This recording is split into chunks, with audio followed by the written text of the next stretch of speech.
Summer is not quite over yet, so there's still time to travel. So how about heading north?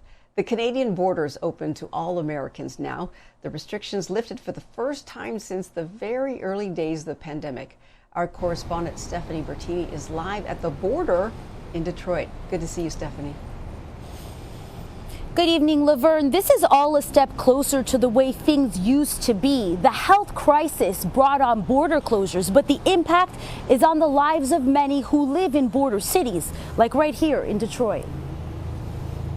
It's been more than a year since the pandemic brought on the closure of the Canadian border. For American Alfonso Jones, who lives in the border city of Detroit, it impacted his family life. I spent from October 2020 till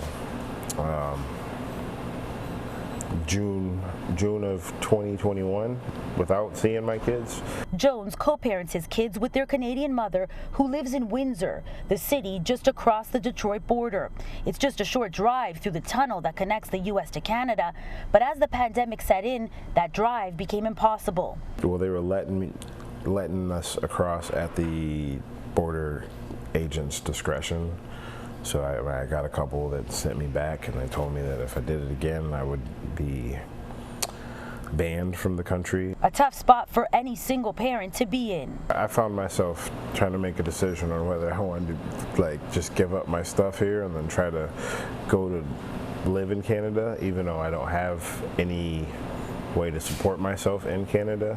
I don't have a work permit or anything like that to live in Canada. Throughout the pandemic, Canadian travel restrictions, quarantine requirements, and overall protocols generally considered much more intense than restrictions we have seen in the United States.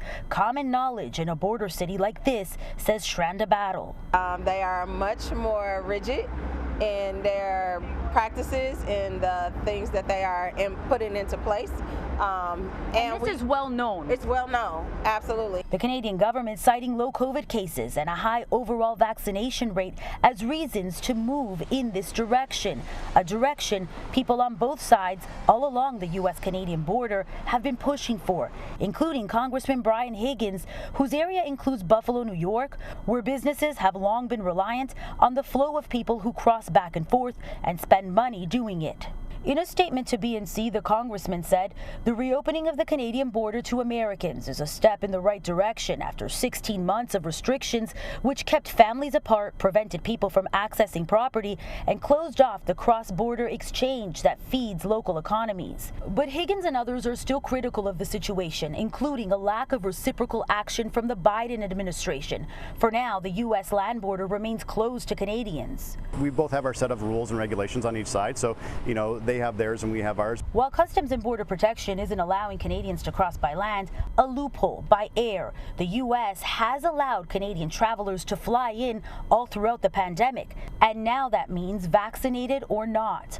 All the rules and regulations can be frustrating, says this couple, Jenna and Marcus Blythers. Canada's right there, and I was like, but we can't go there unless we're vaccinated. Even though the Canadian border is open now, to visit, Americans must be fully vaccinated and show proof, must provide a negative COVID-19 test, and must input required information in an app which allows the Canadian government to track all visitors and travelers in the pandemic. There's still hoops that we have to jump through, so it's kind of like we're still at the same point.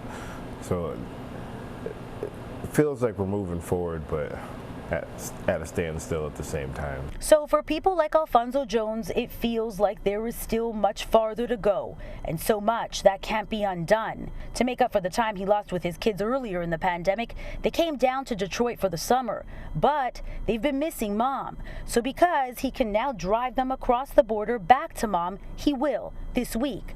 But at least for now, their mom can't drive them back to him. Not until the United States makes land border revisions too.